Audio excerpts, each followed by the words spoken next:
I was digging through my garage, and this is what I came up with. I found this big blue metal can, and this is where I save all of my home movies. I've got Trini Lopez in here, I've got Johnny Rivers in here, but these three canisters were relatively special because that's reel 1 of Dylan, that's reel 2 of Dylan, and that's reel 3 of Dylan. So these are the actual 8mm movies that were in my camera when I shot the 66 home movies.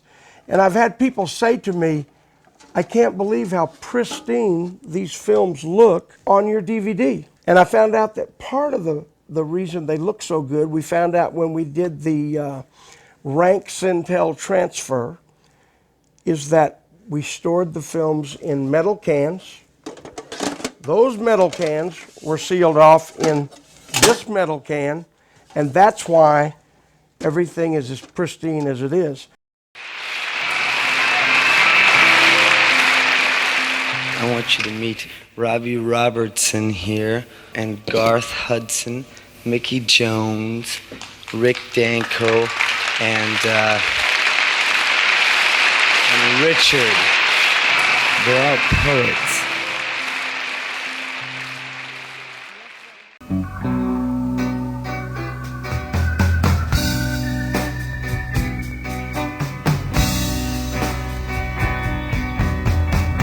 You walk into the room with your pencil in your hand. You see somebody naked, you say, who is that man? You try so hard, but you don't understand just what you say when you get home.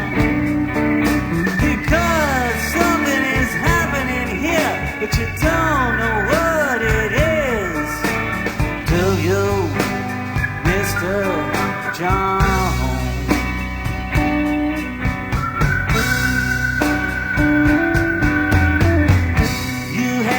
Ticket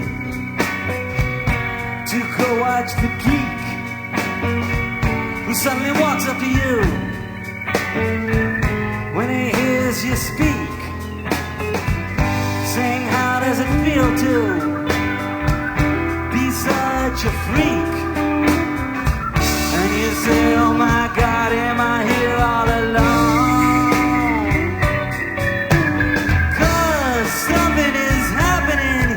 But you don't know what it is, do you, Mr. John?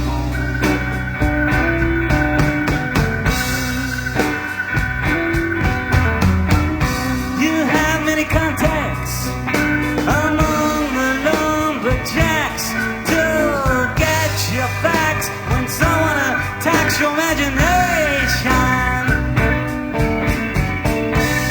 Nobody's in respect. Anyway, they'll expect you to. I'll give a check to tax-deductible charity organizations. Oh, you've been with the professors and they've all liked your looks. With great lawyers you've discussed rappers and crooks. You've been through all of Scott Fitzgerald's books. You're very well read, it's well known. Hi, I'm Mickey Jones, and in 1965, as a young musician, I crossed paths with a legendary kid from Hibbing, Minnesota, Bob Dylan. Today, you're going to see and hear the whole story of that association. In 1966, I was the original drummer on Bob's first electric tour. I was proud to join my friend Ronnie Hawkins' guys, Robbie Robertson, Garth Hudson, Rick Danko, and Richard Manuel, the Hawks. These are my 1966 home movies of that tour. Some say the greatest rock and roll tour in history. We're going to take a look. Mickey, before we get into your home movies of the 1966 Bob Dylan World Tour, let's go back to the beginning. What is your own background, and how did it lead up to your meeting Bob Dylan and becoming a member of the band? It's very interesting. I grew up like any other normal little kid in Texas. I was born in Houston, but I was raised up in the Dallas-Fort Worth area. I was actually raised in a little town called Grand Prairie. I can remember about 1955, 56. I will never forget waking up for school one morning, and on the radio that was perched atop our refrigerator, I heard Chuck Berry roll over Beethoven and Maybelline, and it gave me feelings I'd never had before. And that's what I think a lot of people don't understand. Music is not something you listen to, it's something you experience. And if it could give me those feelings that stirred my soul, I wanted to be part of that. I began playing drums 1956. In 1957, I started working with a little local band in our high school called the Catalinas. I also was playing with a young singer from Dallas named Trini Lopez, who was pretty much making a real name for himself in the state of Texas. My mom and dad went to see Trini, and he had a group called the Big Beats. My mom went to Trini and said, here's our phone number if you ever need a drummer, because my son's a drummer. And so he called and wanted me to sub that weekend. So I said, absolutely. So for Friday, Saturday night, that was $10 a night. So we jumped on that. And I was his drummer for 8 years from that first night. The other drummer never came back. I finally made the move to California in 1960.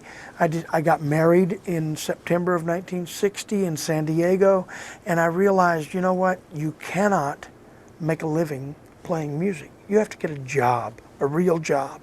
So I decided to get a real job. My dad had gone to work for Roar Aircraft in San Diego, and with a few strings that he was able to pull, I got a job in the foundry. And I must tell you, after about 8 months of working at Roar Aircraft, running a drop hammer and a hot sizing press, making titanium parts for airplanes, I realized this is no place for Mickey. So I made the drive from San Diego back up to Los Angeles, hooked up with Trini again. Trini had just opened a club called PJ's. So I got a job at NBC as a page during the day, and I was working with Trini Friday and Saturday night at PJ's. I realized I was making more money working at PJ's Friday and Saturday night than I was making at NBC for the week. So I gave that up, went back into music full time, and I ended up with about 8 gold records and platinum records from Trini, If I Had a Hammer, and live at Basin Street East, live at PJ's. And I will never forget our manager, Bullets Durgam was his name. He had brothers named Buckshot and BB. And Bullets came into the club on a Thursday night, and he said, do you have passports? And we went, well, no.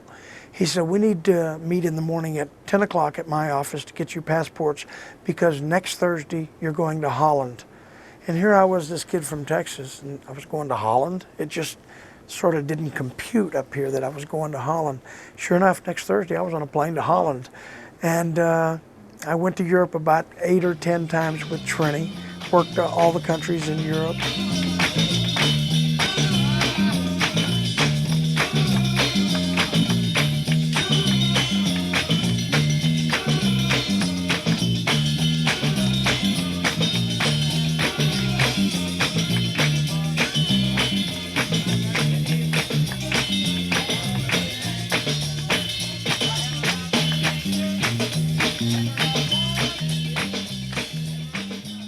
We worked in the United States, where we worked in New York City at Basin Street East, where we opened for the Smothers Brothers. Frank Sinatra's Cal Neva Lodge at Lake Tahoe with Frank Sinatra and Dean Martin.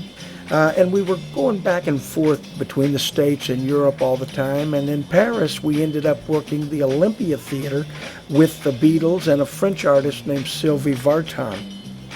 The Olympia Theater is one of those classic old-style European theaters, and I remember one night as I was walking through the artist entrance, Ringo stuck his head out of their dressing room, and with that little smile he said, "Mickey, could we take a picture with you?" I said, "Absolutely." So we took a photo together, and then I signed photos for them, and then they signed photos for me, and we got to hang out with the Beatles almost every day. We were together just goofing off in the daytime and doing our concert at night, and it's kind of cool to see some of this old footage of the Beatles at the Olympia Theater, because I don't think anyone has ever seen this footage. There were no films taken of these shows at the Olympia Theater, so my little home movie camera, I got up in the corner of one of the balconies. Some of the footage taken actually on stage, and I shot all this stuff with the Beatles. What did you think of the Beatles at that time? I thought the haircuts were cute, and I thought they were good musicians. I thought they were a little teeny bopper, and they were at that time. I look at this today, I think this is pretty classic. From there, the Beatles went to New York for Ed Sullivan, and we went to Williamsburg, Virginia to do an ABC TV show at the College of William and Mary with one of the great all-time folk groups ever, the Brothers Four. Well, while we were doing that, the Beatles had gone down to Miami for a concert, so we called the Beatles at the Deauville Hotel. The Brothers Four got such a charge out of talking to the Beatles. I guess we were on the phone about an hour, and then we did our show, ABC TV, Hootenanny. And probably would have stayed with Trini at PJ's, except a young singer used to come in like every other night, and he would come up and whisper in my ear and say, "When are you going to go to work for me?" And I kept saying, "Well, you know, when you get enough money, give me a call." His name was Johnny Rivers. And after I got back from Europe with Trini, there was a stack of phone calls to call Johnny Rivers. Urgent, call Johnny Rivers. So I gave John a call, and I said, "John, it's Mickey, what's up?" He said, his first words out of his mouth, "I got enough money." I said, "Really? Well, let's talk about this." So sure enough, he had enough money. I went to work for Johnny Rivers, and was with Johnny 1964, 65. Why did you make the move? The move was about the money, because although Trini and I were dear friends since I was in high school, Trini, the more popular Trini got, seemed like the less money we made as the sidemen for Trini. And when Johnny offered me quite a bit more. Johnny offered me $500 a week. And let me tell you, in 1964, that was a lot of money. And I never dreamed I'd make that kind of money as a musician. Well, when I gave my notice to Trini and told him I was going to go with Johnny Rivers, Trini was absolutely shocked that I would leave him. Trini said, "You know, without me, you're going to fall flat on your face." He said, "I guess you don't realize I'm $1 million property." I said, "Trini, I'm proud of you and I'm glad for you, but I'm never going to see any of that." So that was why I made the switch. And Trini was not happy about that. Started work with Johnny Rivers. The bass player was Joe Osborne, probably one of the great recording session bass players in our business. And that little trio, Johnny Rivers, Joe Osborne, and Mickey Jones, made some great music. We all met early one morning at the Whiskey A Go-Go to start the Johnny Rivers Memphis Special with Chad Stewart, Jeremy Clyde. There's Noki Edwards and Mel Taylor from the Ventures, Ronnie and the Daytonas, Johnny Rivers, and Joe Osborne. A great bus tour. We covered this country doing some of the coolest theaters. And Johnny Rivers, I have to say, when he gets on stage, he can flat rock and roll. When Johnny Rivers was on stage, the crowds went crazy. In fact, there were times on this show that some of the crowds would actually make it up onto the stage before security got a hold of them.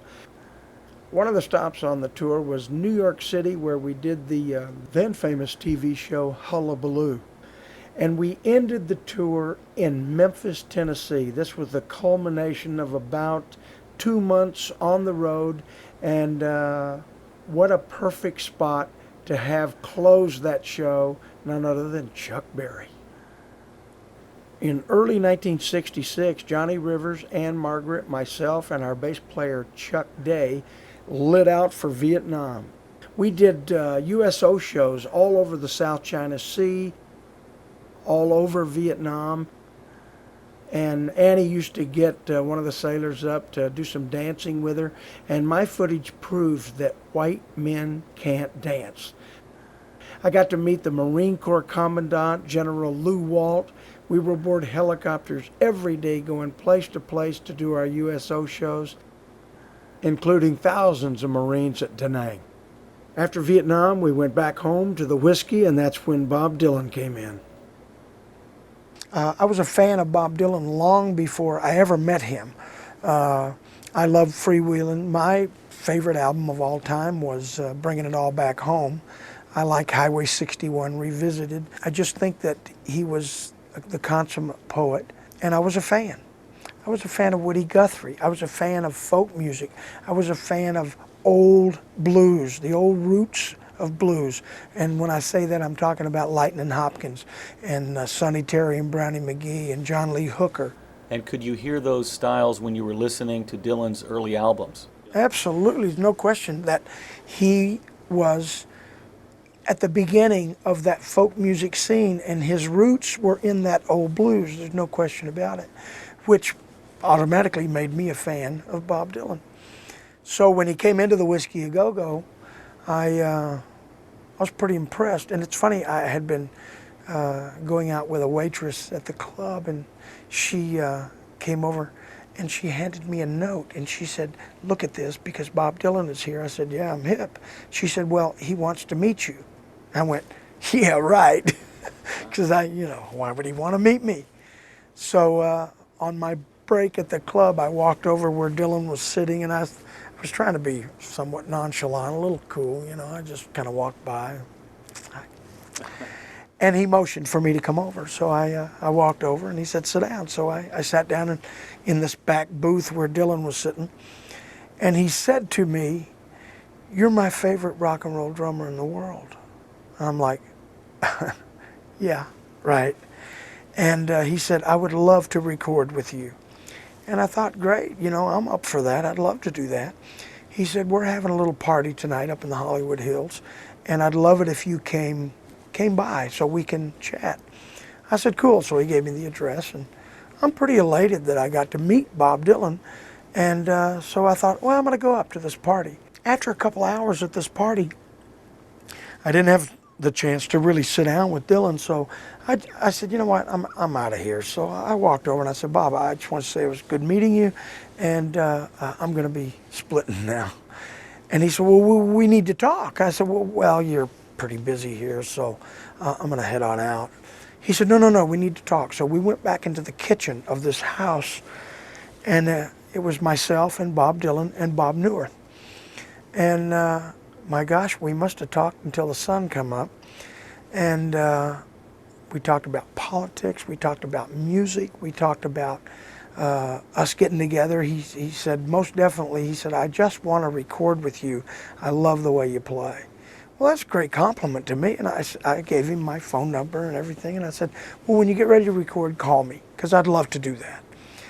So, gosh, I guess a year went by before I got this call. I was working a club in Detroit, Michigan called Gay Haven. Has a different connotation today than it would have in 1966.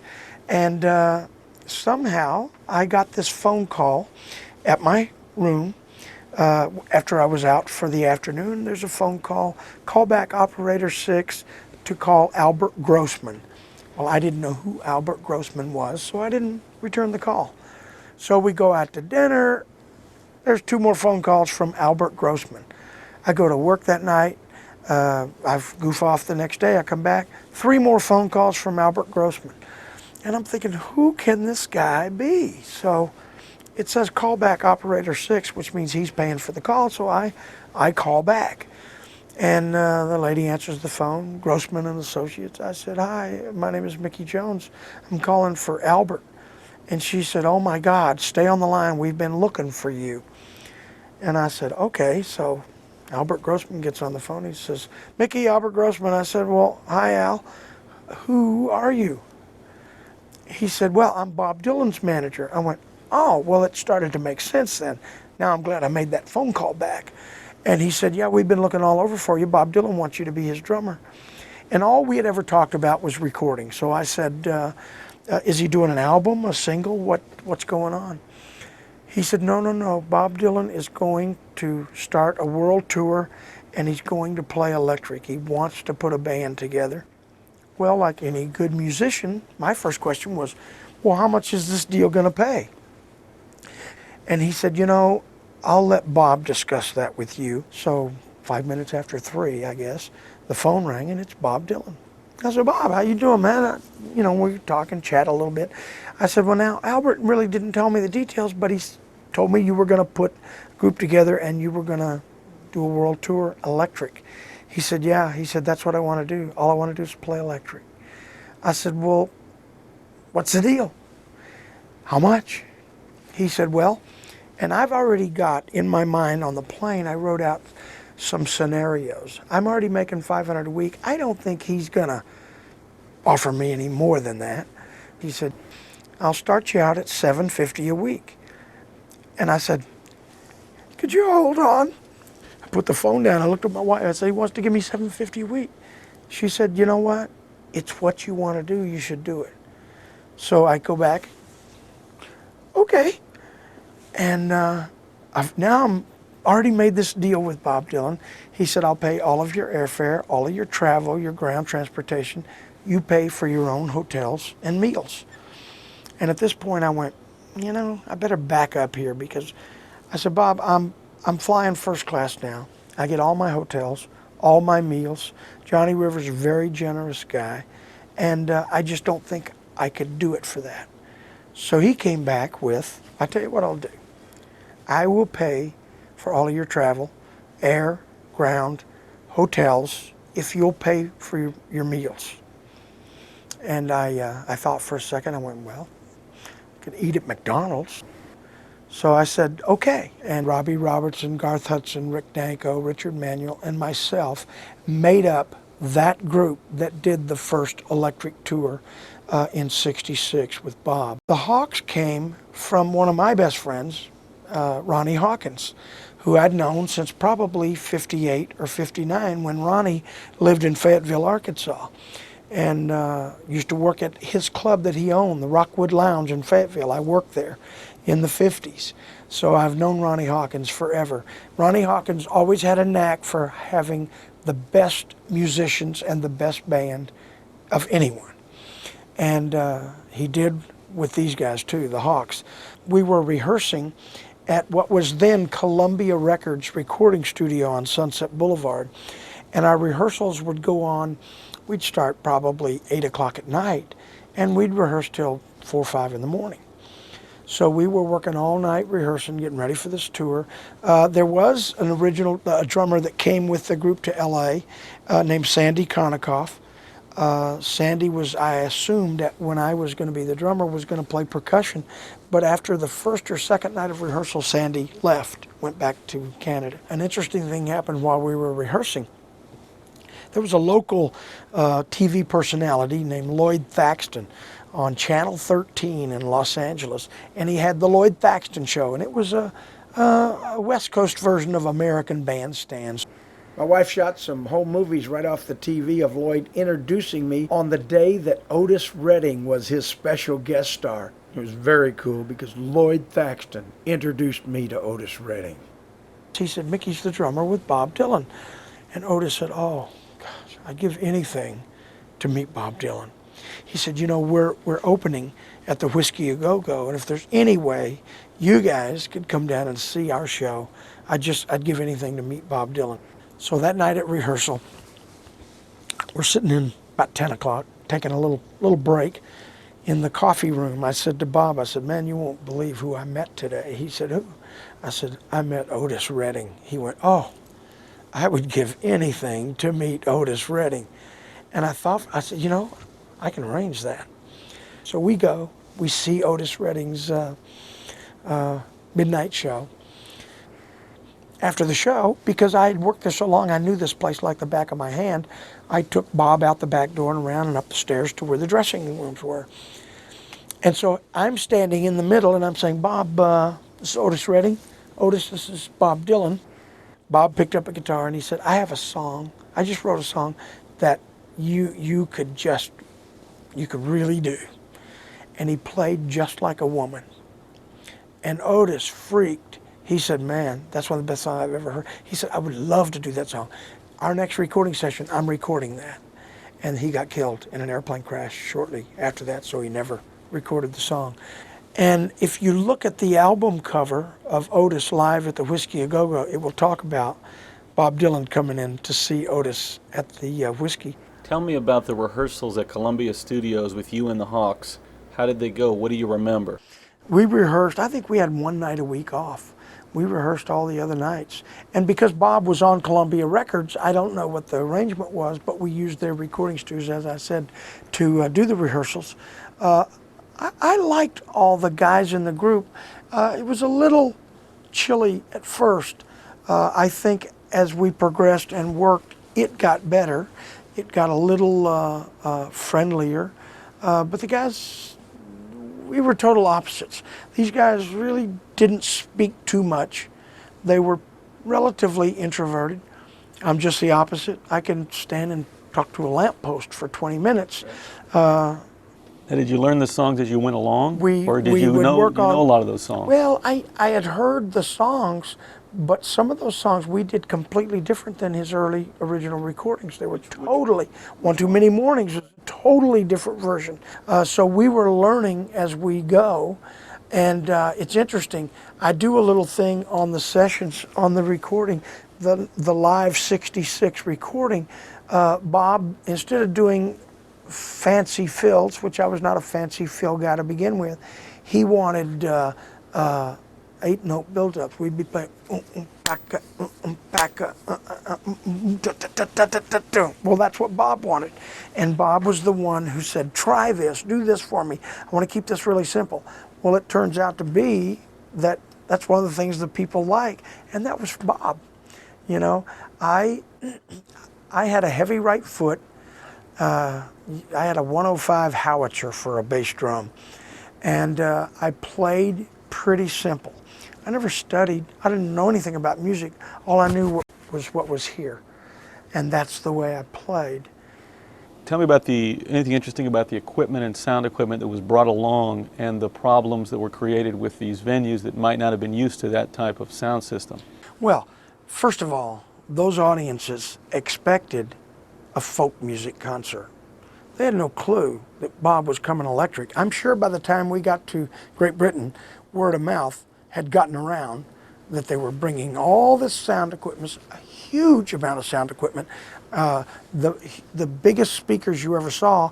Even our monitor speakers for us on stage were huge. They were big speakers, and a lot of people said Bob, you know, because he was playing this electric, he had sold out. And he did it for the money, but the reality is, Bob paid for all that sound equipment. Bob probably made less money on that tour than any tour he'd ever done because he wanted to play electric music.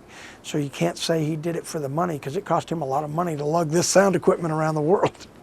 Our sound guy was Richard Alderson to go along with that incredible sound system that we brought. Our road manager was Victor Memutis. When we got to Sweden, Bob Newirth, Howard Alk, Jones Alk, Don Pennebaker, all came to do the document of that tour for a TV special. Many people don't realize that there are home movies of the 1966 World Tour. Tell me some of the things that you were thinking about when you brought your camera. Well, to backtrack just a hair, only a few people, a handful of people, have seen this footage. I've always taken my home movie camera. It was an old 8mm Kodak movie camera. You know, I sometimes think, gosh, wouldn't it be great if I'd had my digital video camera back in those days, but right. They didn't exist. So I took my camera. Nobody had a problem with me bringing it. In fact, many times when I would be shooting stuff, they'd ham it up for the camera. You know, Robbie and Richard and Rick and some of those guys. And it is kind of cool that a lot of the footage shot by Pennebaker when we were at Elsinore, Hamlet's Castle in Copenhagen, in England and all over Great Britain, in Stockholm, Sweden.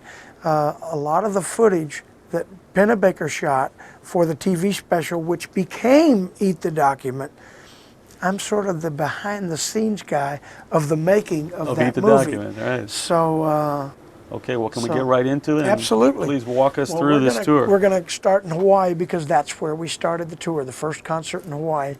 And it's funny, as we look at this, I can tell you that we are looking from the balcony of the Princess Kaiulani Hotel because that's where we stayed. And interesting, this is the slow pan of the ocean over to Diamond Head.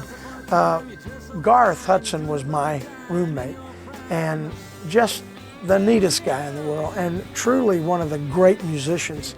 But we're hanging out on the balcony of our hotel, and I thought, man, here I am in Hawaii, on the beach, there's Diamond Head, I am styling. So a lot of people forget that the first concert was in Hawaii. And you know, I look back at this footage from this many years ago, and it looks pretty darn good today. It looks much better than I would have expected digging these old home movies out. But this is where we started. The whole thing started in Hawaii. Garth and I became tourists when we got there, and we took the harbor cruise and the boat cruise around Pearl Harbor. Those are surfers coming and riding the waves there at Waikiki. There's a good shot of Garth. I know he took a quick shot of me on the boat. And this is actually 1966. We're looking at Ford Island here. This is where all the battleships were lined up and docked and moored on December 7th, 1941. Pretty awesome to be there. I love this shot of the flag on the bow of our boat. It looks like 1966 to me. I love it. And I mean, you can see I was just a little bit younger in '66 than I am today. And that little swirl of the finger was my trademark. Everywhere I went, I kind of did my finger, I went whoopee. But in reality, it was great to be there. This is Garth taking the picture. Garth takes sideways. Garth was sideways in those days. Well, now we're actually on the airplane from Honolulu to Sydney, Australia. And when I mentioned the sleepy Garth Hudson, this is about a 14-hour flight, and Garth slept the entire time of that flight. We landed in Sydney, we got in the limo to go to the hotel. Garth took a nap on the way to the hotel. That's the beautiful landscape of Sydney as we're coming in to Sydney, Australia. Did you have any idea of what the Australians would be expecting? What were you feeling? Didn't have a clue. I was just excited, never been to Australia before, so I was excited about being there. I didn't put a lot of importance on this thing. It was just a gig. It was a job. I never gave a lot of thought to what their reaction would be. I mean, the music we were making, I knew was good music, so I was somewhat shocked when we got booed everywhere. Now this is me coming out of the King's Cross. I did my little whoopee finger again. This is the townhouse at King's Cross. That's where we stayed while we were doing the concerts at the Sydney Stadium, which was a huge boxing arena. Gosh, I didn't realize I was such a snappy dresser. The fella coming out of the hotel here now, he was one of our roadies that helped with the equipment. And this is King's Cross. This is where we stayed in Sydney. At Rushcutter Bay is where Sydney Stadium was. And he says tonight, Bob Dylan, and that's the Sydney Stadium, one of the most famous places. It's no longer there. Is that your drum set we see right there? Yeah, we're on stage here. We're about to do a sound check for the concert that night, and we got booked a second night because we sold the Sydney Stadium out 2 nights in a row. We were set up on a stage that revolved, so that it would make 3 or 4 revolutions in one direction. It would stop, and then we'd make 3, 4, 5, 6 revolutions in another direction, and then stop and go back the other way. Okay, the next stop was where? Well, after Sydney, we went to do our concert up in Brisbane. As we landed in Brisbane, you can see Albert sitting in the back of the car there with Bob. I got a little footage here of our hotel, and you can see Victor Maymutis, who was on the tour with us, right there on the far right. I understand these shows were recorded. Did you go back and listen to the recordings after the shows? Our soundman, Richard Alderson, recorded every concert that we did on his Nagra machine. And we'd go back to the hotel and listen to the concert, kind of critique the thing. And I think it wasn't until listening to some of those recordings in the hotel did I realize we got booed. What was that about?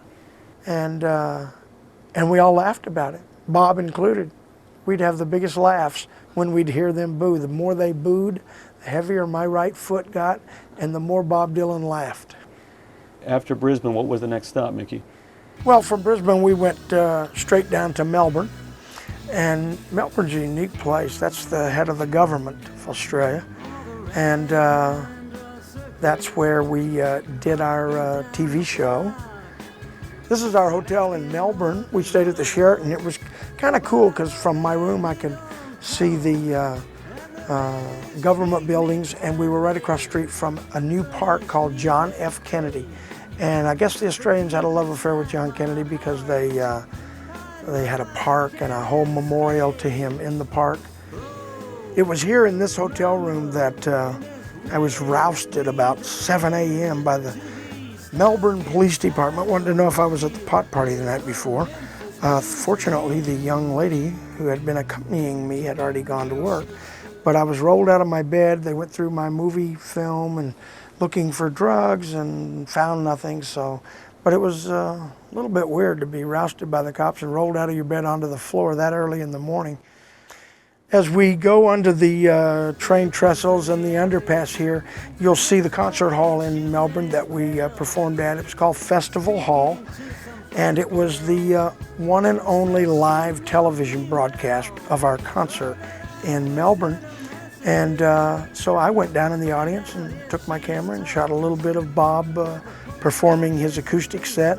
Bob always opened the show with his acoustic set. And you could hear a pin drop. And I loved his acoustic set so much that I would go sit on the side of the stage and watch. When we look back at this many years ago, it's kind of cool to have this footage of Bob doing his acoustic set. Now that looks like a picture of the monitors. Yeah, this photo is inside the mobile video truck as we're doing this concert live over television. It seems like Dylan really loved playing electric. Why did he even bother doing an acoustic set? Did he feel obligated to the audience? I'm not sure that Bob's thought was, I'm going to try to give them what they want to see. I think Bob, as an artist, myself, Bobby, the whole rest of the guys in the group, we came there to play for us. We just let them in on it. I think people come to appreciate what you do as an artist, and they absolutely hung on every word of the acoustic set. While we were doing the electric set, they felt like, well, I've heard this in the film Eat the Document, that Bob was a sellout, that Bob was a traitor, that Bob did it for the money. And the reality is, Bob did it for Bob. When he finished the acoustic set, he'd go back to the dressing room and we'd all kind of hang out and get ready to do our electric set. And it's funny, Bob would come back, he couldn't wait to get that acoustic guitar off his neck. He'd put that black Telecaster around his neck. It was like a changed person. He was stalking. He was like a caged animal in the dressing room. He couldn't wait to get out there and plug that black Telecaster in. And which, you know, that geared us up for the concert too. Our equipment was already set.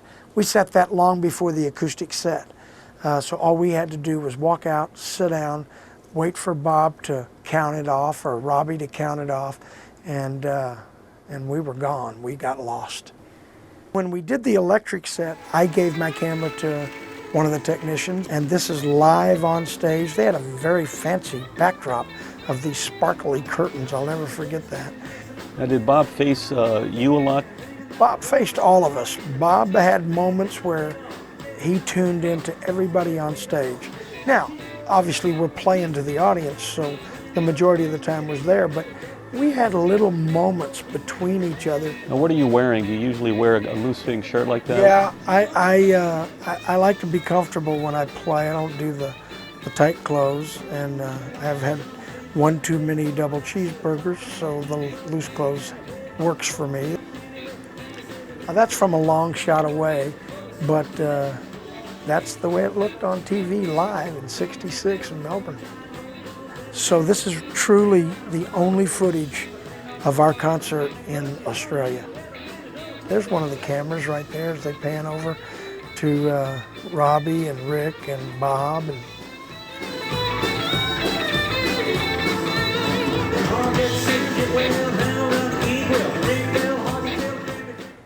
this is on the way to the airport in Melbourne. It's funny because I got a great shot of Victor Judas in the famous Victor hat. And Richard Manuel, as I said, a lot of the times the guys would mug for the camera. And, you know, going and coming. Arriving at the airport or leaving the airport, we always had a group of fans out there wanting just to get a glimpse of Bob. So we're leaving Melbourne now to go to Adelaide. There's the famous Victor Judas hat. Richard bought his Australian hat. Richard Alderson is in the fur coat there. I'll never forget, on our way to Adelaide, Bob came to me and he said, can I borrow your movie camera? I want to shoot some stuff. And, you know, the artist that Bob is, I expect, you know, he's got some little artistic things he wants to do with the camera. This is Bob Dylan at the helm of my movie camera. I can tell you that in doing interviews, pre-concert interviews, he loved to play games with the interviewers. Now, you went to a lot of those press conferences, is that right? I was at almost all of them. He very seldom did it as a straight interview. I can remember one point he did it with a puppet. I can remember one interview that he did, he told the interviewer to go sit over here, and he would go here and ask a question, and then he'd move over here and he'd answer the question. Everybody wanted to say, call him a protest singer. But he never was a protest singer. He just sang about facts. It was your job to make a decision on it. Now, Mickey, how did you get to be known as the band? I understand you left the United States as the Hawks. The way we became known as the band, because we were the Hawks when we left on the tour. But because we got booed and we were so hated, the next day the reviews would come out in the paper about the concert, about the fact that his acoustic set was so great, but when he came on with the band, we hated it. We never got referred to as the Hawks in the media. We were always the band. The band should go back to America. The band should, well, so we just became the band. And it sounds like a silly way to get a name for a group, but that's where the name came from. Now, was Dylan close to anybody in the group? Did he hang out with the rest of the group, or was he more of a separate entity that would come and sit in with the band, literally? No, we all hung out with Bob actually quite a bit. Robbie kind of was glued to Bob's shoulder. We all kind of called Robbie Barnacle Man because he was like he was an appendage to Bob's arm. But we were all there. Some of us were on camera more than others. Some of us were off camera more than others. But we were all there. When we'd go back to the hotel after the concerts and listen to these tapes, we were all there. When Robbie and Bob would jam in the hotel room, not every time we were there. They did some of that just by themselves, but many times we were all there. And traveling, we were all there. We sort of were all in this together. Now we're actually in Perth, Australia. Perth was one of our concert dates, and it was the place that we got stranded for 6 days because the Australian government had confiscated all the airlines to take troops to Vietnam. So we got stuck in the hotel for 6 days. I think I was sick in my room for 5 days. Garth and I went to 3 movies and saw 3 double features. I also got to go out to a place called Crawley Bay, where my dad was stationed during World War II as a Navy PBY pilot, and that was kind of cool. When you left Australia for Sweden, where did you stop along the way? Well, we stopped in Singapore, Malaysia, Thailand, Burma, Rangoon, India, Lebanon, and then on to Switzerland, Sweden, Denmark. So we pretty much circumnavigated the globe. We left in Los Angeles and came back via New York, so we went around the world. Here we're leaving Australia. We are on our way to Stockholm, Sweden, with a number of stops in between, one being Beirut International Airport. I'd never been to Lebanon before, and it was interesting. You can see our BOAC VC-10 that we flew from Australia to Stockholm on. But this is just one of our stops on the way to the next gig in Stockholm. What was your first impression when you arrived in Sweden? It was interesting. Our arrival in Sweden was unique in that on the way from the airport to the hotel, I noticed that we were, as in England, driving on the left-hand side of the road, but as in America, the steering wheel was on the left-hand side of the car. Sweden was a pretty cool place. I like Sweden. Some of the most beautiful women in the world are in Sweden, trust me. We stayed at this hotel, the Flamingo Hotel. There's Garth laying on the rock. We found this little patch of woods and we decided to make our own little art movie. So this is Garth and myself being stupid. You know, we just did silly things, and that's because we were kids. I can hardly see you behind that tree. Yeah, you wouldn't have any trouble seeing me today behind that tree. I think out front, this is where we first see Don Pennebaker in front of the hotel, because Pennebaker is there along with Bob Newirth and Howard Alk and Jones Alk, because they are now starting to shoot our film, which ended up Eat the Document. There's Victor doing the famous Victor bird wave.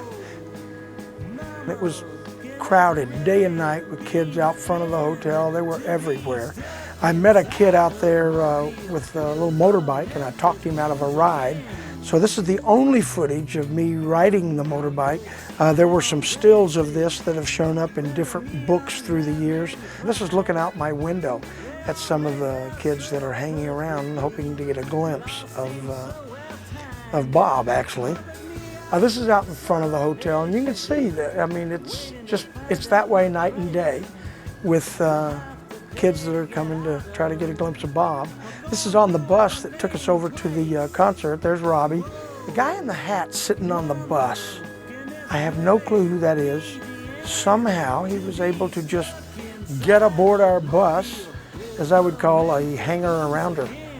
We did a concert at a place called the Concert Huseth, and wonderful concert hall. And this is in front of the Concert Huseth. You can see our concert poster there, and you can see the concert hall. It is gorgeous.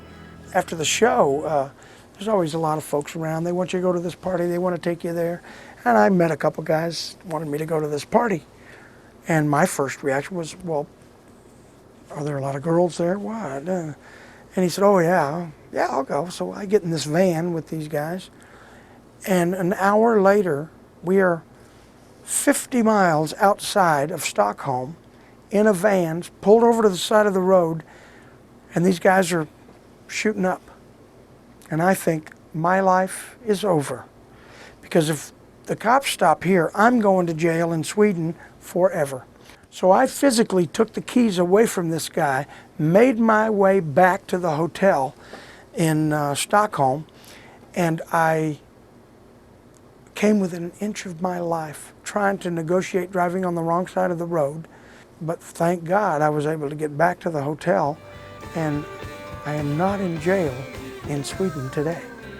Now here we are. We have made the trip over to Copenhagen in Denmark, and that was That's a great place. I really like Denmark a lot.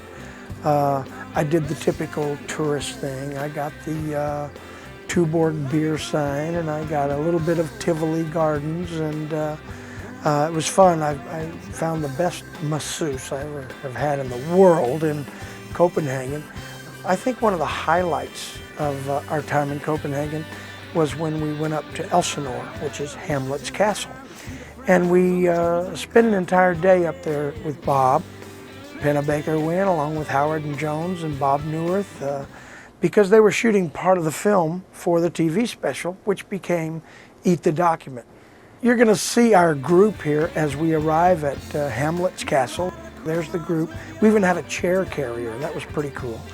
But that is Elsinore, Hamlet's castle. And as I said, this is where Pennebaker shot a lot of the footage. There's Don right there with his camera and that famous top hat. And a lot of the footage from Eat the Document was shot right here. We had a little bit of an entourage. I didn't remember it being that many people there, but I guess we did have a group. And you'll actually get to see some of the footage behind the scenes of Eat the Document. There's Don Pennebaker, that famous top hat. I love that hat. In fact, I wore that hat in England at a press conference with Bob. There's Bob. There's Albert Grossman. I think this is pretty good footage. The fellow in the plaid shirt's Tom Keylock, who was Mick Jagger's driver for years. He was Bob's driver on the tour, limo driver.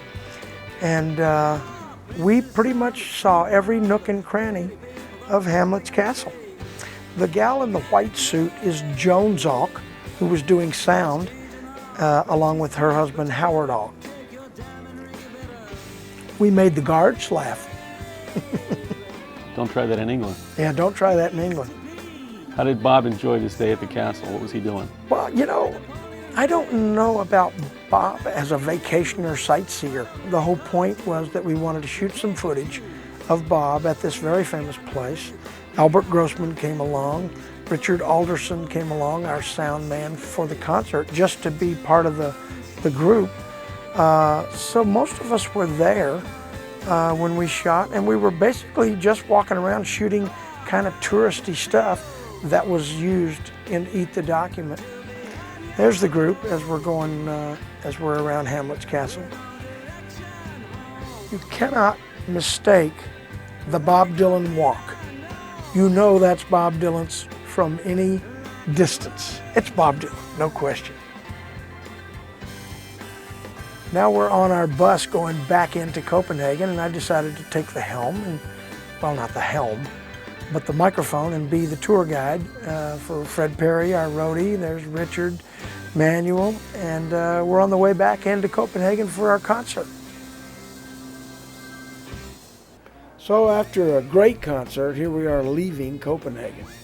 We are on the plane to London, and we're on what was then a pretty famous airline, British European Airways. And we arrive in London. And the arrival in London is wonderful. There's a lot of folks at the airport, a lot of folks at the hotel. We stayed at the Mayfair Hotel off Berkeley Square and Piccadilly Circus. I love London, I love England, and I love this shot of Oxford Street with all the double-decker buses, and it's just the hustle and bustle of London. It's such a great place. We started off in England by flying over to Ireland. We got on a train. We took the train from Dublin up to Northern Ireland and Belfast. Because of all the crowds at the airport, we thought it'd be a little more subdued to be on the train. We'd enjoy the train, see the sights going up to Belfast, but there were just as many people at the train station. How that got out, I'll never know. There were just as much of a crowd at the train station in Dublin and in Belfast as there was at the airports. I loved riding the train. We did some fun stuff on the train. We were on the coast. There's some pretty good footage here. You can actually see a Bob sighting right there. On the train to Belfast, there's Rick Danko. There's Bob Newirth. Again, hamming it up for the camera. Richard Manuel there in the hat. The coastline going up on the train was just, it was beautiful. I I so enjoyed our train ride. I actually got in the picture myself here. That was Victor. There's Richard Manuel. And that's Howard Alk, famous Howard Alk, one of the greatest guys. And he's next to Rick Danko. And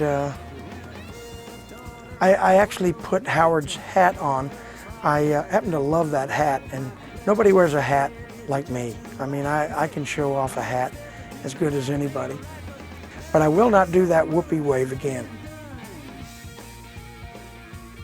And this is on the way on the train to Belfast. There's Rick Danko doing something he probably shouldn't do, along with Neuwirth. See, we had these private compartments on the train, which was pretty cool. I think they're doing their clandestine FBI act right now. But it was pretty cool that we had our private compartments. Guy would come by with our alcohol. It was my first experience with Guinness Stout. It was pretty unique. Well, after all that alcohol, we finally made it into Belfast. We got a cab. In fact, there's Richard Alderson, and there's Robbie in our cab on the way to the hotel in Belfast. Great shot of Pennebaker here getting in the cab. You never see him without his hat and his camera. That's pretty cool. There's Howard with all his equipment. And it's interesting, we arrived in Belfast the day after the IRA had blown up the statue of Lord Nelson, and in its place was a British sailor in a wheelchair. So I thought that was pretty fitting for the time. You know, I've always been enamored with the camera. For some reason, it intrigues me. I think Bob was the same way, watching Pennebaker do Eat the Document. Howard Alk and Bob Neuwirth were all using the camera at times. We love the camera. Again, the crowds at the hotels were jammed. The streets were jammed. You could hardly get in and out of the hotel. It's the first of the, quote, rock star, I guess, because even though Bob was this folk singer, right here he's a rock star.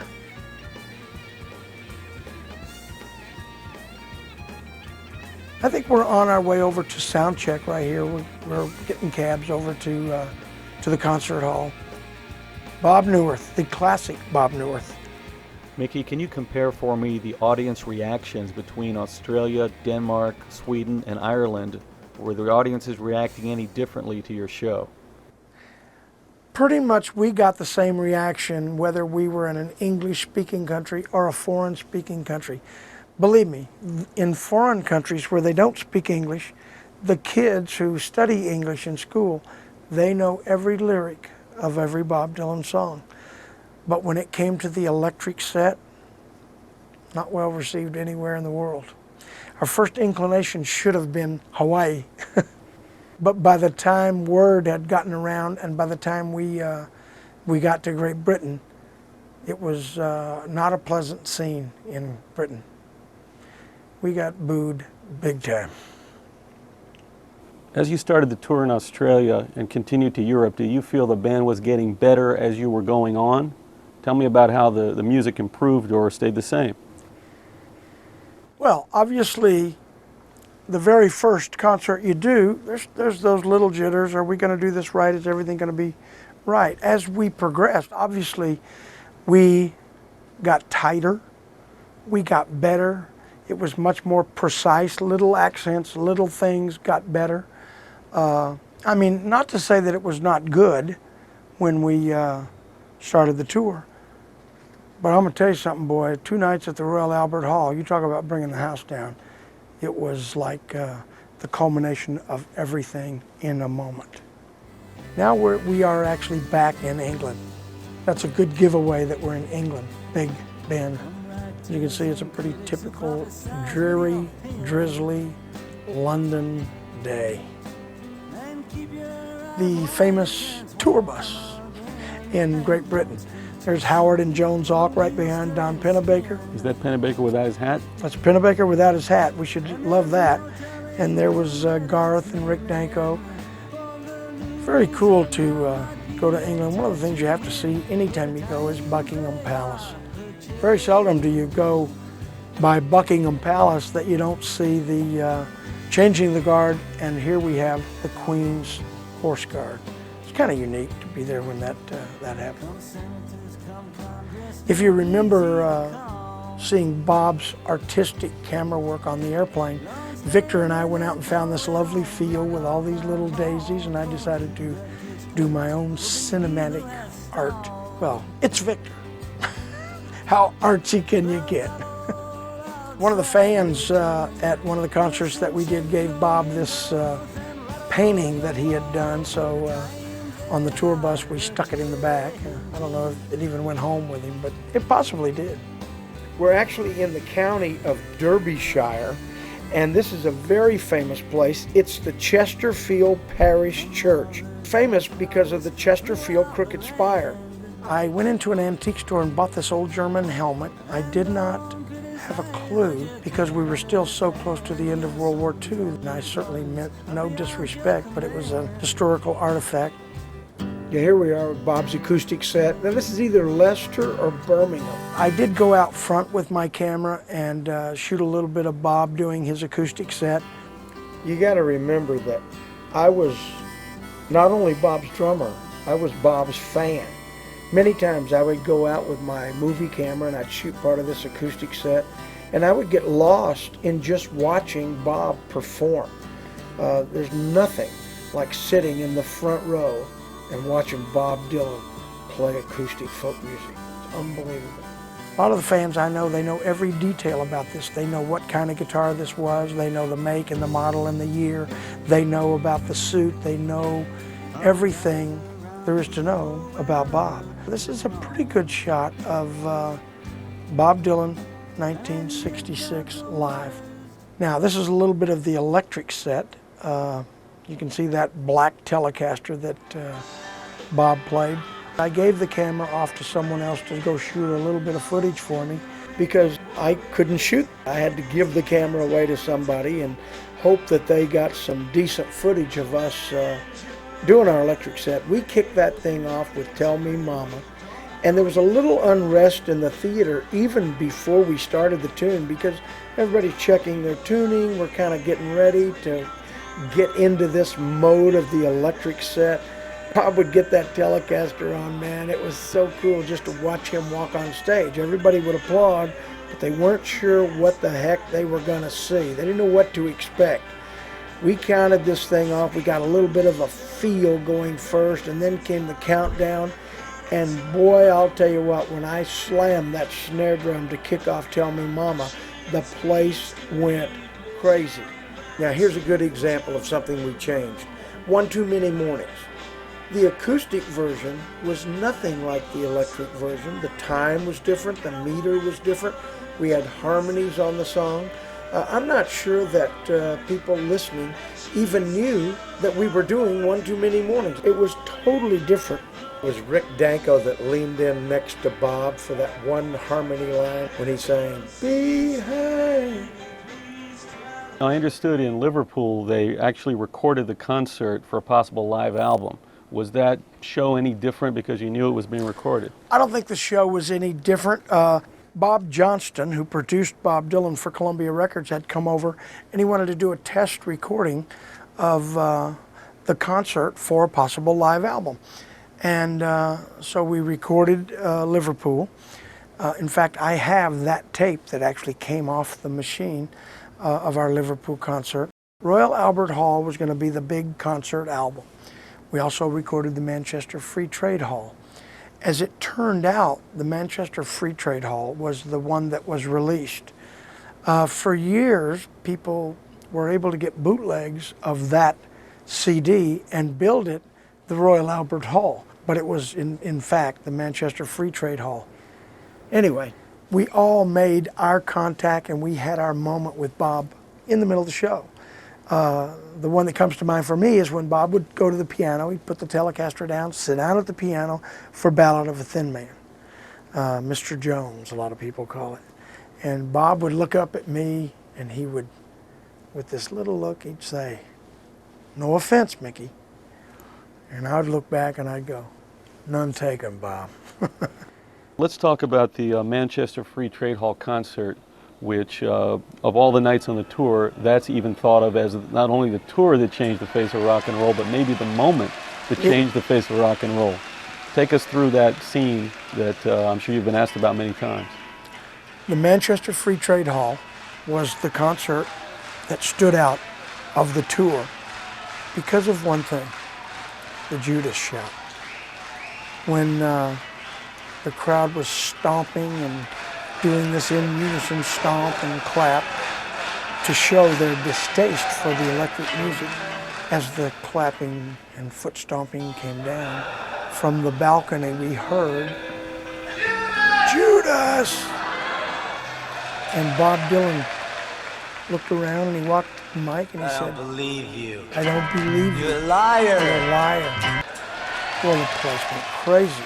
At that moment, when we counted off like a Rolling Stone, I did a flam on my snare drum harder than I've ever done it in my whole life.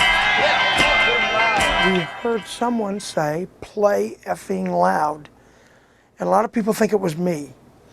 It wasn't me. A lot of people think it was Bob, that Bob turned back and said, play effing loud. I don't believe it was Bob. I don't remember Bob turning back.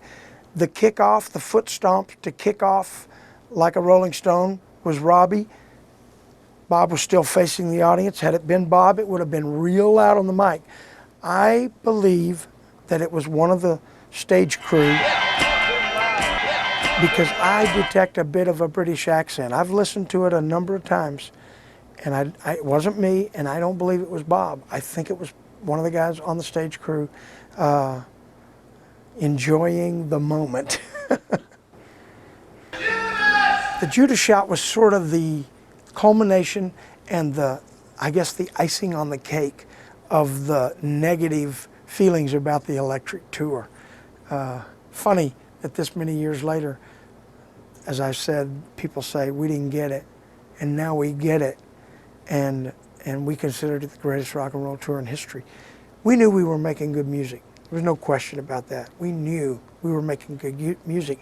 And when people asked me about it, I said, you know what? They just don't get it. And now they get it. And I'm glad. Other than the booing, there was also hand clapping going on in England especially. And Bob Dylan would stand in front of the microphone and mumble as if to taunt the crowd. It's interesting, on the CD, you do hear Bob mumbling once the crowd gets out of control. And that was not the only venue that happened. It was a little technique he used to get them to be quiet and start to pay attention. When he was, it just wouldn't clap so loud. Clap so hard. And he used that in several venues. And it had me on the floor. I thought it was very funny. It was just a technique of getting the crowd to quieten down and get ready. It's pretty cool because as we traveled around the British countryside, we, like everybody else, wanted to see the cool things. And we stopped at this beautiful place called Raglan Castle.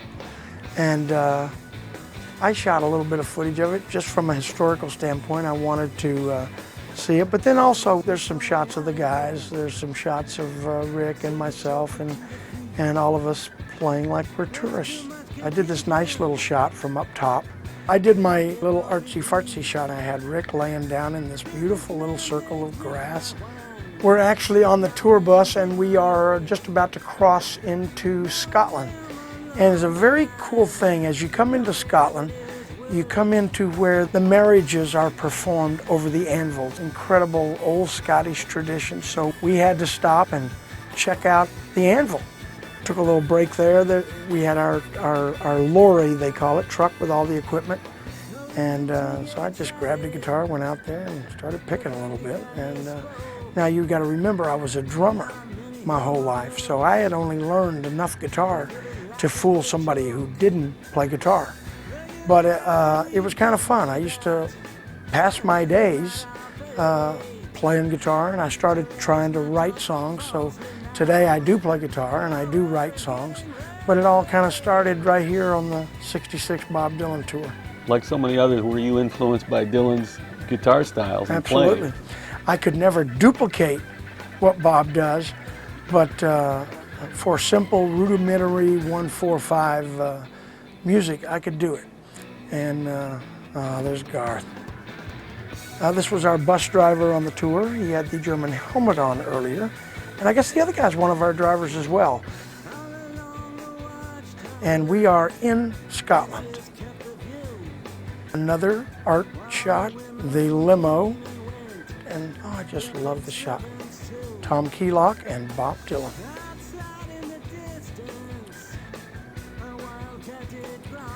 Now we're walking down this little path on the way to the cave of Robert the Bruce. This is the cave where Robert the Bruce hid out when he was being hunted down. And he coined the phrase by watching the spider crawl up and down. And he coined the phrase, if at first you don't succeed, try again.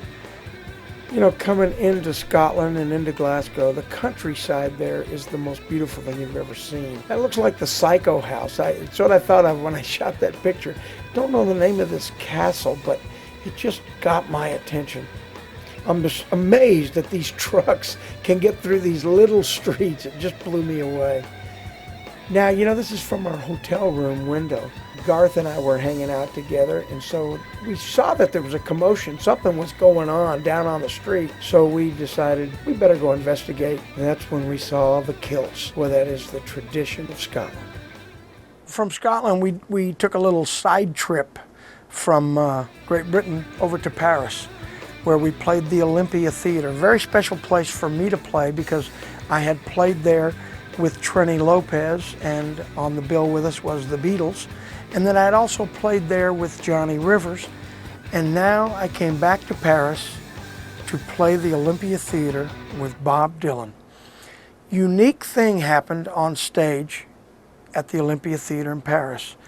Bob found a huge American flag and put that flag up on the backdrop behind us. And it's the only concert where we used the American flag.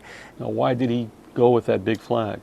You know, there's a little bit of, I don't know the word, maybe the French are not real thrilled with Americans. And so Bob put the flag up basically to say to the French, in your face. And that's what it was all about. We did do 2 concerts back to back at the Albert Hall. And it was pretty cool because Prince Charles was in the audience, the Rolling Stones were in the audience, the Beatles were in the audience. A lot of very famous people were there. They wanted to see Bob Dylan at the Royal Albert Hall. And I got to tell you, walking in and performing on the stage at the Royal Albert Hall, truly one of the highlights of my career. Tom Keelock, right here in the red jacket, Bob Dylan's driver on the tour, offered to give us a couple days of sightseeing. So he took Garth and I around to a lot of the sites in England. This particular place is Hampton Court Palace. There's a sign saying, please stay off the grass. And I just thought, I felt obligated to go get on the grass. Because in those days, whatever the sign said, we did the opposite. And she's pointing now to me that I am on the grass. Hampton Court Palace was the home of Henry VIII. And it's a pretty special place. And at the end of the tour, Garth and I decided instead of flying back to New York, we would take a ship. So Garth and I boarded a Dutch liner called the SS New Amsterdam for the trip. That was fun. I don't think we made one lifeboat drill because we slept in every morning. I think everybody knew where to go but us. If the boat had gone down, we'd have gone down because we wouldn't have had a clue where to go. We did the typical tourist thing. I won the ping pong tournament. We enjoyed the food immensely. This is not a cruise ship like we think of today. This was a passenger liner to go from one country across the ocean to the other. But it was a unique experience. I wouldn't trade it for the world. I even got to go up and drive the boat. It was a great experience.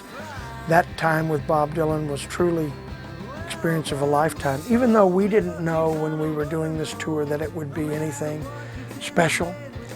And now we look back this many years later to 1966 and realize that this tour was the tour that changed the face of American music. So that was pretty special to be part of that. And man, I wouldn't trade it for the world. It was kind of fun as we came into New York Harbor. The official pilot boat comes out to meet you. So I got a little shot of the pilot boat coming in, because what happens is the captain who takes us, navigates the Atlantic Ocean, is not allowed to bring it into the harbor. So they have a captain that comes out and then pilots your ship into New York Harbor, because he knows all the nooks and crannies and all the depths here and all the depths there. So that was our pilot boat, and this is us at the end of the '66 tour. It was really a thrill to arrive in New York by ship. I had never done that before. I'd always flown. And to come into the harbor and go under the bridges and to see the Statue of Liberty, there's nothing like coming home. When you got back to the United States, did you take some time off, and what was the plan to continue the tour, if any? Well, when we got back to New York, I stayed for a few days. I had dinner with Barry Feinstein, who took a lot of the stills on the tour for Life magazine. Barry was married to Mary Travers at the time, of Peter, Paul, and Mary, so I spent some time with them at their home, had dinner a couple times, and went up to the house in Woodstock. And I just wanted to go home. So I flew back to Los Angeles, because we were going to have a couple months off before going to do a tour of Russia. We were going to Moscow. And about 2-3 days before I was to get on the plane to go back to New York for rehearsals for the new show, the tour in Russia, we were going to do Shea Stadium, and then we were going from Shea Stadium to Moscow. Shea Stadium was going to be opening act Peter, Paul, and Mary, and then we were going to close with the electric set. And a couple days before I was to go back to New York to start rehearsing, I get a call from Bob, and it is Bob. It's not Albert. It's Bob who calls me. And he said, "It's Bob." I said, "Hey, man, how you doing? What's going on? Where you at?" He said, "I'm in the hospital." I said, "What?" And he had been riding his motorcycle in the woods up in Woodstock, and apparently he hit a log. Instead of the motorcycle jumping the log, it nosed into the log, flew Bob head first over the handlebars, and he came down on his head and broke his neck. And it's funny, I know Bob was riding a Triumph 650, and I owned a Triumph 650 Bonneville TT pipes, so probably the same motorcycle Bob crashed on was just like the motorcycle I was riding at home. And he was in the hospital, and I guess he was in traction. He said, there's no need for you to come to New York on Thursday because we're canceling the Shea Stadium and Russia, so we're not going to be rehearsing, and I don't know how long I'm going to be laid up. But he was laid up, I think, about 10 months. And the deal, the commitment that Bob made to me in the beginning was carried out and completed. I went for the last few months of our agreement, and he continued to pay me while I was in LA, trying to get into the picture business, motion picture business. So I can only say I have the utmost respect for Bob, because everything Bob said he would do, Bob did. I'm going to read you a few news clips that were written during your tour as you made your way through England and Ireland. In the Dublin Evening Herald, they wrote, "The first half of the concert was devoted to Dylan. Solo slightly more incoherent than a record, but pleasing to the attentive audience. But then Dylan switched on his equally diminutive electric men, all 5 of them, 1 organ, 2 guitars, piano, and headache-inviting drums. And for the second half of the program, he forsook all the folk material the now restless audience had paid heavily to see." C.P. Lee commented, "The anticipation level was so high because the press had been debating the electric issue in advance. His acoustic set was politely applauded, but then he came out with the Hawks, and the sound was huge, like a jumbo jet taking off. I'd seen The Who not long before, but this was much louder and more exciting. As we left the hall, people were arguing and scuffles broke out. That's how radical it was." Finally, in the Bloomsbury limited edition, they state, "Somewhere there was slow hand clapping which diffused the mumbling inaudibly into the microphone until the culprit shut up. No one knows for sure. One day these strange memories of this period will sink into the heart." Were you reading the press clippings at the time you were touring, and how did you feel about all this stuff? I don't think we read the press clippings. I don't remember reading the press clippings. It's funny to hear that now because that's pretty much the way they didn't get it.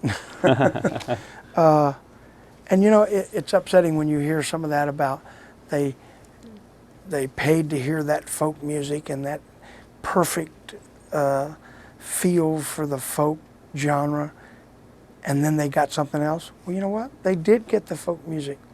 They got the entire first half of the concert in folk music. We just gave them a little something extra. What recordings came out of that tour?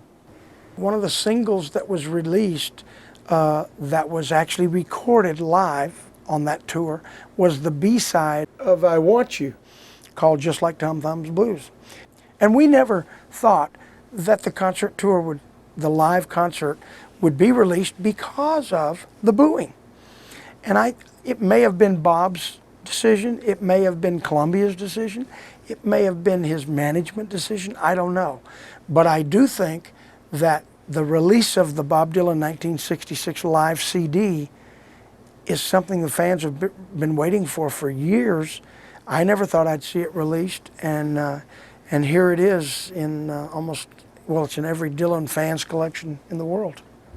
I had people tell me, you know, we booed, we didn't like it, we wanted the band to go back to the United States because we didn't get it.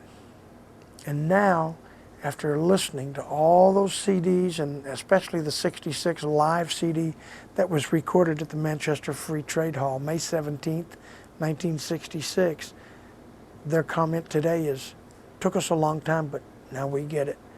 And it was the turning point in American music. Jan Winter in Rolling Stone said, American music changed May 17th, 1966. So it's kind of fun to have been part of something.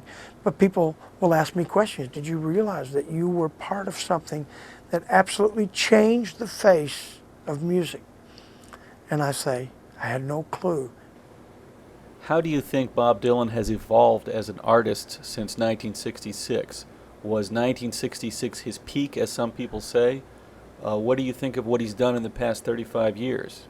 Well, I think for a period of time, the 66 live tour was a peak for Bob.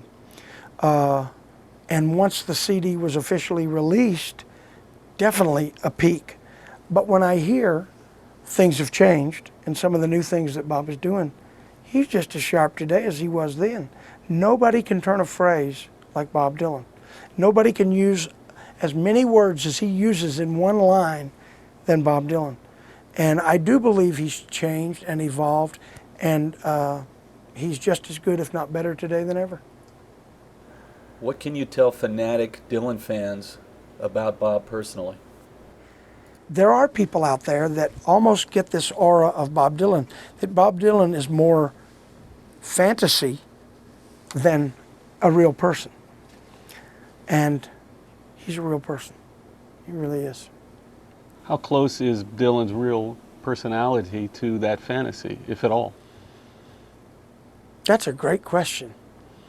I think that the reason some people look at him as a fantasy, because it's hard to believe that someone who's this good, a poet, a songwriter, can create what he's created, is almost surreal. And I think the Bob Dylan that you see as the poet or the songwriter or the singer is still the Bob Dylan that's the man. But I don't think he's caught up too much in the hype of, oh, I'm this big celebrity. I think that's more myth than fact. I think he's still probably just the same guy.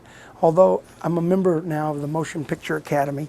I vote in the Academy Awards, and I was at the Academy Awards in 2001. And Bob was in Australia, and he was up for his for Best Song of the Year for an Academy Award. Where things have changed. And things have changed, and I voted for him. And when we were sitting in the Shrine Auditorium in Los Angeles, we were looking at Bob. You were looking at him on a TV screen. We were looking at him on a 40-foot motion picture screen. And it was funny because Bob had a monitor right in front. So when the camera was on Bob at commercial, you could see Bob looking into the camera going. And we were all falling down at the Shrine Auditorium. But when they announced Bob Dylan's name had won the Academy Award, I flew out of my seat, first one in the theater out of my seat, and then everybody stood up. So I was real proud of him for that. So you've always been a Dylan fan, even though you played with him. Yeah. You're still a fan. I'm still a Dylan fan. I do think his work today is just as good as his work was 35 years ago. It's one of the true living legends, and I'm still a fan. Mickey, have you ever performed with Bob Dylan since the 1966 tour? Actually, in '78, Bob called me. He was going to put together a group to go to the Orient, and he asked me if I'd come down to his studio in Santa Monica, Rundown Studios, I think it was called. And so I went down, and we rehearsed and jammed, and I told him that I was just getting a foothold in the movie business. I really didn't want to leave the country for 6 or 8 weeks, because any momentum that I had, I would lose, and I'd have to start from scratch. So I basically told him, you know, for me to do this tour, I'd have to get what Elvis's drummer got. And Elvis paid his guys, and I knew all those guys, James Burton and Ronnie Tutt and those guys, and he paid his guys $10,000 a week. And I said, so I'd have to have the same to go out of town for this long. I said, but you know what, Bob, if you're smart, there's so many young kids out there starving, you could probably get somebody for $350 a week, and a good player. So that's what he did. But the day I spent at Rundown Studios was a heck of a lot of fun. And it was during that time when I was trying to get into the motion picture business, I got a call from a gentleman named Ken Fritz, who was Ken Cragen's manager. Ken Cragen is Kenny Rogers' manager, and they had a company called Cragen Fritz, and they managed what became Kenny Rogers in the first edition. When he called, he wanted me to go listen to these 4 singers, and I really didn't have an inclination to do that because I wanted to pursue this acting career. But he finally said, you've got to come and hear these singers. And I went to this club down in Manhattan Beach, California, heard the finest 4-part harmony I've ever heard in my life. We got together the next day and rehearsed, just jammed for about an hour. And Mike Settle and Kenny Rogers and Thelma Camacho and Terry Williams said to me after that hour, we knew in the first 10 minutes we wanted you to be our drummer. So that was the start of a 10-year relationship with Kenny Rogers. When you finished playing with Kenny Rogers in the first edition, you started an acting career. Right. Can you describe some of the TV shows and movies you've been in and what kinds of roles you've played as an actor? It's funny, I'd always wanted to be an actor since I was a little kid. I would go to see these cowboy shows, and it looked to me like the bad guys were the ones having the most fun. And it's funny because today I make my living as one of the bad guys. One of my very first things I did was an episode of The Incredible Hulk, and the producers submitted me for an Emmy for that show. I think the highlight of my TV career is the 8 years I spent with Tim Allen on the TV series Home Improvement, where I played Pete Bilker, one of the KME construction guys. I'm very fortunate. I've done a number of commercials, but I have the most aired commercial ever in the history of television, where I play the big biker on the subway with the little old lady for Breath Savers. That thing ran for 6 years, and my agent informed me it's now the most aired commercial ever in television. I've been lucky to do some wonderful movies. I did Sling Blade with Billy Bob Thornton, Total Recall with Arnold Schwarzenegger, Tin Cup with Kevin Costner, the original National Lampoon Vacation with Chevy Chase. I've been very fortunate to have a wonderful career as an actor.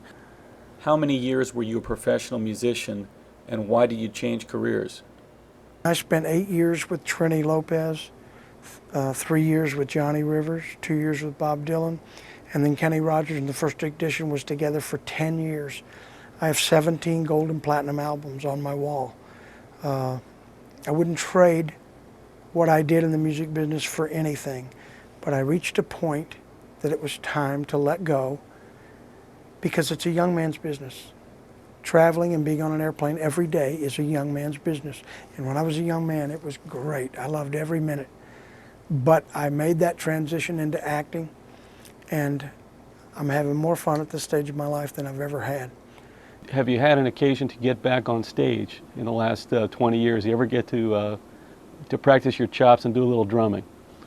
It's funny, I can still play drums. It's like riding a bicycle. I don't do it very often. I have a group up in Ventura, California I like to go sit in with from time to time. I love to play the blues.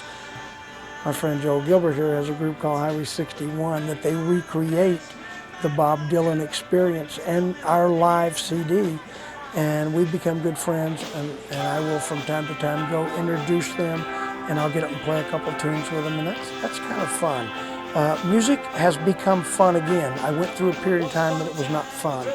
And in the last few years, it's sort of become fun again because I don't have to do it as a job, and I don't have to play all night long. I can play a couple tunes, and I can say, thanks, folks, good night. How does it feel to be on your own with no direction home? Like it don't need All right, Mickey, it's been a pleasure. We appreciate your sharing so much of your home movies and your insights into the Bob Dylan tour in 1966. It's fun for me even to look back at this old footage and remember Bob and all the folks around the tour, and Howard Alk and Pennebaker and Jones Alk and even Richard Alderson and the roadies, Victor, and it was fun. We were kids out there making some money, having a really, really good time. I look back on it, I wouldn't trade it for the world. It's locked away in my heart, and it's done.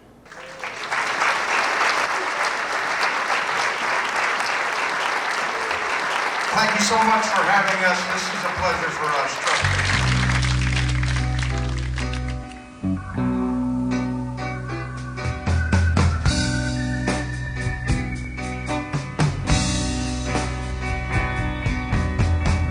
You walk into the room with your pencil in your hand.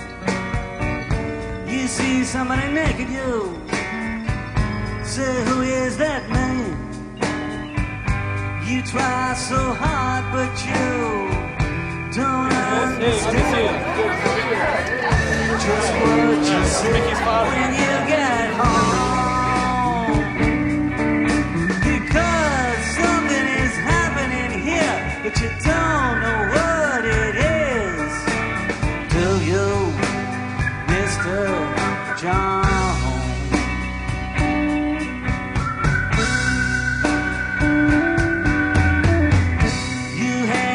Ticket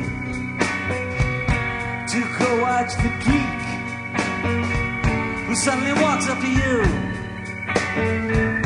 when he hears you speak, saying, how does it feel to be such a freak? And you say, oh my God, am I here all alone?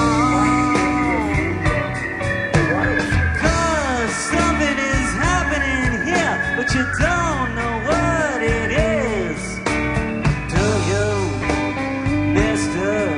John?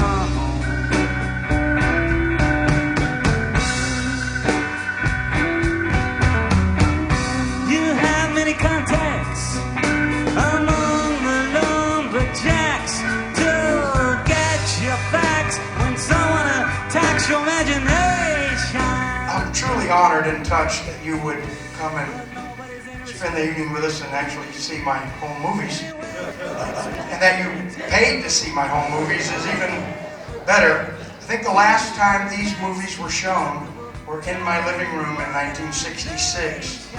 And I'll tell you a little bit how this thing started just for a minute.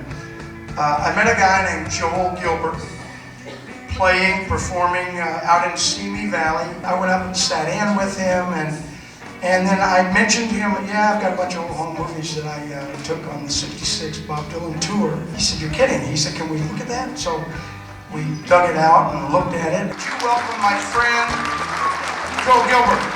Joel is also the editor of the film. So there you go, buddy. Thanks, everybody. Thanks for being here tonight. You're so kind. Just want to say a quick word how much it's been a pleasure to work with Mickey developing his home movies into this great film we've created, and now is being bought on our website for people all over the world. To help Mickey find the home movies was almost like doing an archaeological dig.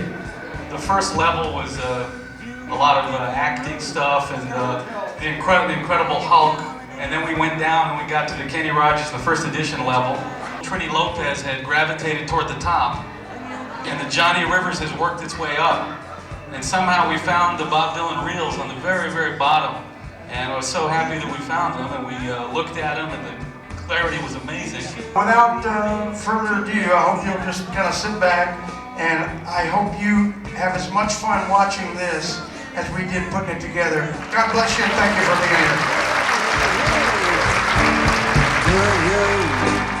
Mr. John.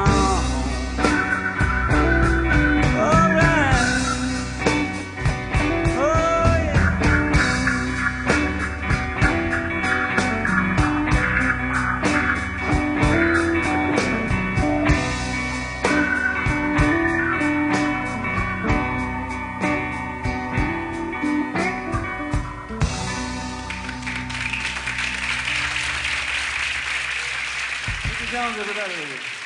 No offense on that song, Mickey.